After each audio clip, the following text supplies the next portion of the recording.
Yaorana, je voudrais te faire une vidéo aujourd'hui sur les enfants médiums.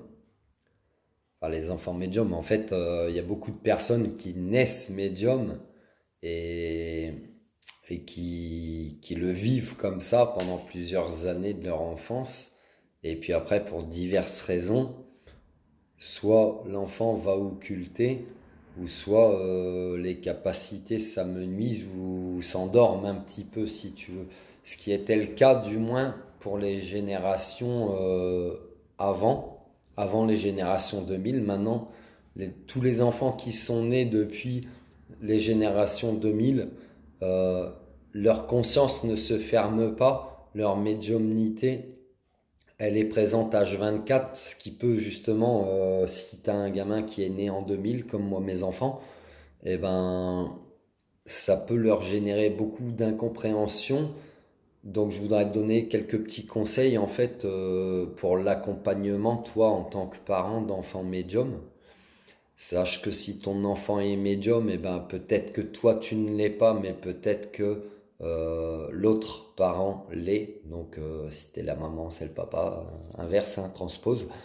Et parce qu'il y a souvent un facteur familial, il y a des gens qui appellent ça un passage de don. Moi je serais plus partisan du facteur génétique en fait où ça peut venir que d'un côté de la famille et c'est un gène qui est transmis en plus d'autres choses puisque il y a le corps physique mais il y a aussi l'âme qui va intégrer ce corps qui a son propre parcours, etc.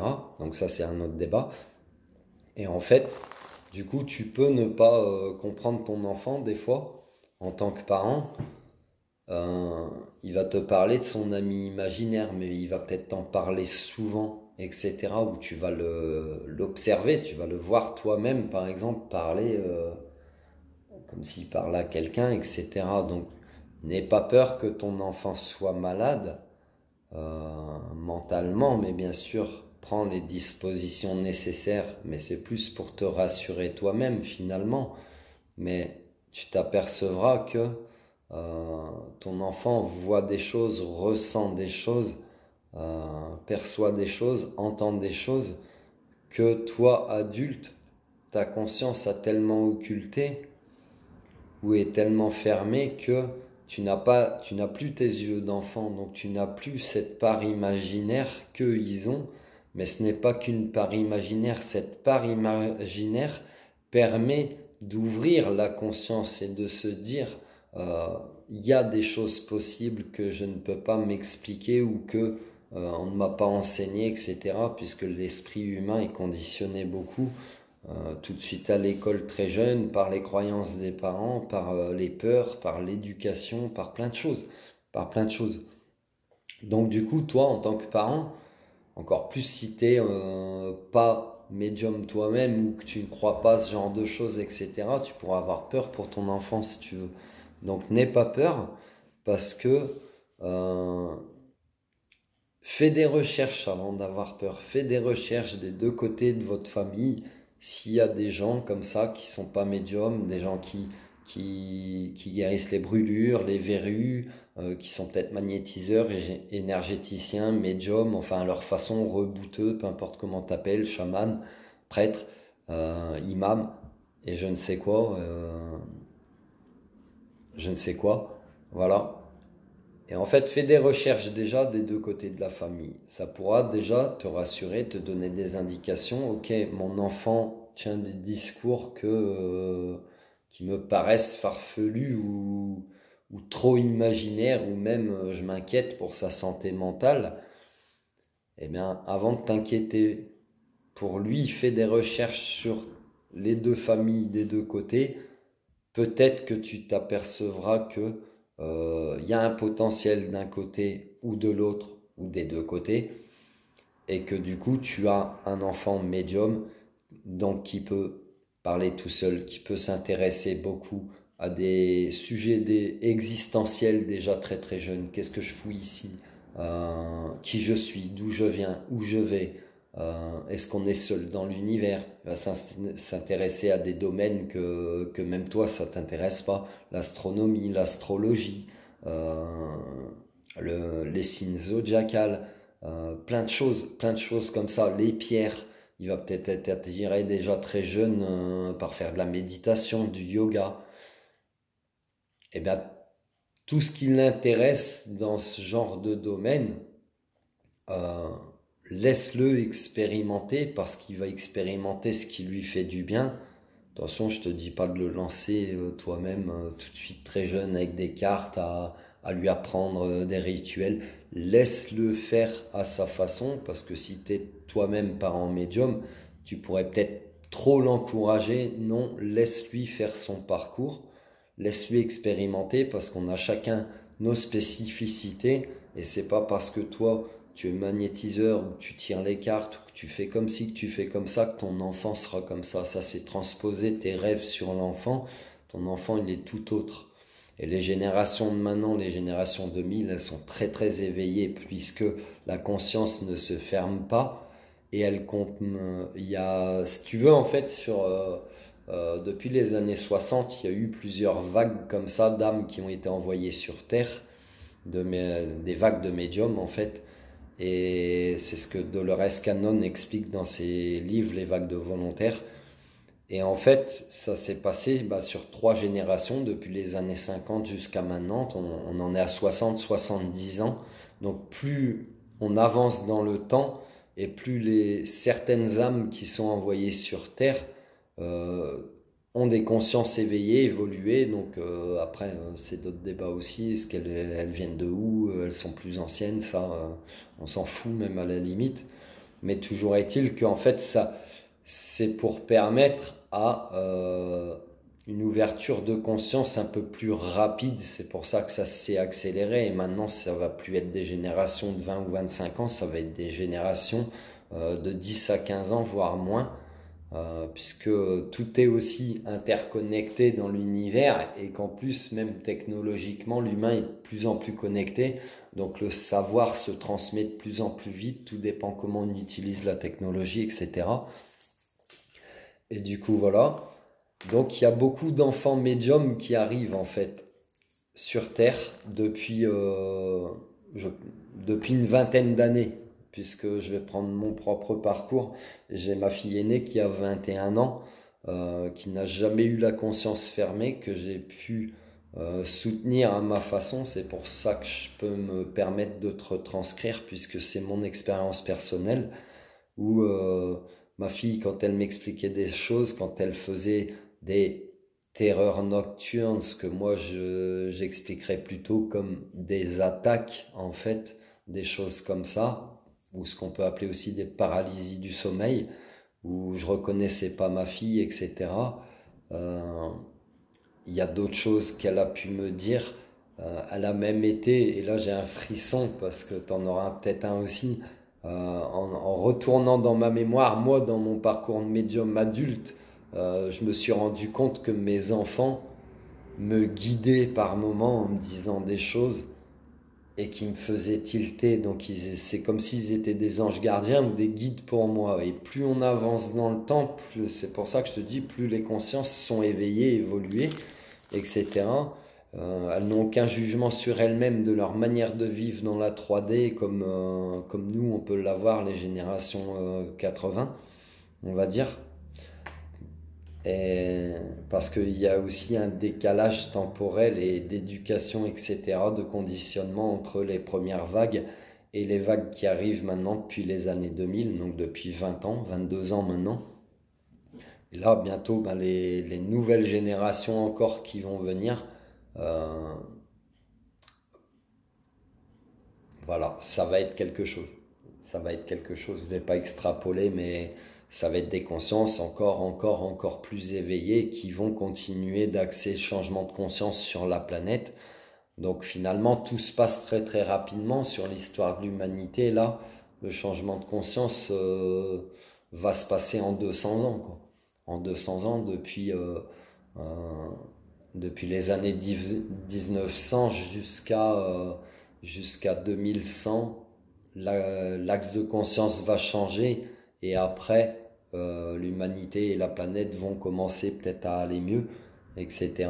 Et du coup, ces enfants, je me perds un petit peu, désolé, Du coup, c'est des enfants de nouvelle génération qui arrivent. Toi, tes parents, tu peux être complètement perdu dans une forme d'incompréhension, de penser que ton gamin il est malade, que ton gamin il souffre, etc. Donc, prends des renseignements de tous les côtés. Essaye de consulter plusieurs personnes, d'avoir l'avis ou le conseil de plusieurs personnes. C'est pas parce que tu as l'avis ou le conseil des gens que ça en fait une vérité absolue. C'est à toi, le parent, de te faire ta propre opinion. Et en fonction de ce que peut vivre ton enfant ou peut te retranscrire, puisque si par exemple ton gamin il te dit ah, il faut faire attention, il faut pas prendre la voiture aujourd'hui, et puis tu l'écoutes pas, puis vous avez un petit accrochage, tu vas t'apercevoir qu'en fait, bah, il avait peut-être vu l'avenir, il avait pressenti quelque chose, etc. Il t'avait prévenu, tu l'as pas écouté. Donc tu vois, ça passe des fois par des tout petites choses qu'on ne prend pas conscience. Donc sois vraiment à l'écoute de ton enfant, de tes enfants, et même en général, même s'il n'est pas médium. Et tu t'apercevras qu'il te délivre plein de messages. Les enfants, en fait, c'est notre exemple quelque part qu'on devrait suivre. Parce que nous, les adultes, c'est comme si on était devenus, redevenus des enfants, mais des sales gosses. Du coup, voilà un petit peu les conseils. Donc, si tu observes ton enfant, il parle tout seul, il s'intéresse à des thèmes déjà très, très hors normes, on va dire, pour un enfant de son âge. Il s'intéresse plus à ce genre de thèmes qu'aux dessins animés ou qu'aux jeux vidéo ou que je ne sais quoi. Peut-être qu'il a besoin beaucoup de nature, contact avec les animaux, beaucoup besoin d'isolement, enfin d'isolement, de solitude. Il se sent très bien tout seul, il est dans son monde avec ses jouets. Euh, laisse-le vivre, laisse-le être un enfant, laisse-le expérimenter, rassure-le. Voilà, sois pas dans la peur toi-même. S'il ressent ta peur, lui, il aura peur de qui il est, tu comprends? Donc ne sois pas dans la peur, essaye de comprendre et tu trouveras parce que bah, peut-être il est médium, peut-être qu'il y a autre chose aussi, je te le souhaite pas. Mais au moins ça peut te permettre de comprendre, hein. C'est des enfants qui ont aussi généralement ben, une sensibilité exacerbée, une sensibilité accrue, qui sont très très émotionnels, euh, qui vont pleurer très vite par exemple, ou comprendre même très vite, beaucoup d'empathie, qui vont comprendre très vite ou prendre sur eux les souffrances des autres. Euh, voilà, j'espère que ça te parle. Tu peux te procurer mon livre guerrier Arc-en-ciel relève-toi qui traite de la médiumnité. C'est un livre pour les médiums en éveil. J'y ai consacré un passage pour les enfants médiums parce que bah, je l'ai vécu moi-même, donc je sais très bien que on peut fermer par peur les capacités. Je t'expliquais que les générations de maintenant, elles ont plus peur, donc tout ça se passe différemment pour eux. Dans ce livre-là, il y a mon parcours, mais il y a plusieurs conseils un peu plus détaillés que dans cette vidéo. Il y a plusieurs choses qui concernent les enfants médiums. Donc n'aie jamais peur pour eux, rassure-les, crois-les, mais reste toujours bien sûr objectif avec ton côté rationnel d'adulte, etc. Tu as quand même, mais n'oublie pas que toi aussi tu as été un enfant avec ta part imaginaire. Donc essaye de faire l'équilibre entre les deux. Et puis tu verras peut-être que ton enfant t'expliquera aussi qu'il a des fourmis dans les mains. Là j'ai encore des frissons. Qui passe des fois sa main sur son bras et qui voit ses poils frissonner, qui ressent quelque chose, etc. Les enfants médiums ont aussi ces capacités médium, hein, je le dis souvent, c'est un terme au sens large, c'est éventail. Ça implique des capacités de clairvoyance, donc de clairvoyance dans le passé, dans le futur, etc. Ça implique des capacités énergétiques de guérison, ça implique euh, beaucoup de choses, voilà, c'est tout un pack, de la communication avec les défunts, vraiment d'autres perceptions de la vie que beaucoup de personnes ne vivent pas, donc ne peuvent pas forcément comprendre, voire même peuvent se moquer ou ne pas croire du tout puisque c'est pas leur domaine ou c'est pas leur croyance, etc., etc. Mais quoi qu'il se passe, toi, ton enfant, peut-être il le vit, peut-être toi aussi, tu es un parent médium, tu le vis toi-même, donc tu sais peut-être pas comment. Enfin, tu aiguilles ton enfant à ta façon, mais laisse-le vivre. Ne l'influence pas dans le chemin que toi tu veux lui donner, quoi. Voilà, c'est tout ce que je peux te conseiller. Apprends. J'ai même. Non, même pas. Apprends-lui rien parce qu'en fait, tout est déjà en lui. Tout est déjà en lui. C'est peut-être en discutant avec lui quand il sera beaucoup plus grand, voire majeur, comme je peux le faire avec ma fille. Vous aurez des discussions et ton enfant t'apprendra des choses, il t'expliquera, mais tu sais, moi déjà à cet âge-là, je faisais déjà ça, ça, ça. J'ai encore des frissons, t'en auras aussi, je pense. Et il t'expliquera qu'en fait, lui, il a déjà trouvé sa façon autodidacte de se comprendre, son mode de fonctionnement, ses façons de se protéger, de vivre bien sa médiumnité, de la gérer, d'éventuellement la partager, mais pas avec n'importe qui. Et voilà, il t'expliquera peut-être tout ça. Donc en tout cas, laisse-le suivre son parcours, sois juste là à ses côtés pour le rassurer, pour être là. Et puis c'est tout. Et laisse-le faire son chemin. Et n'aie jamais peur, toi en tant que parent, n'aie jamais peur. Voilà. Sur ce, prends soin de toi, passe une belle journée. Je t'aime.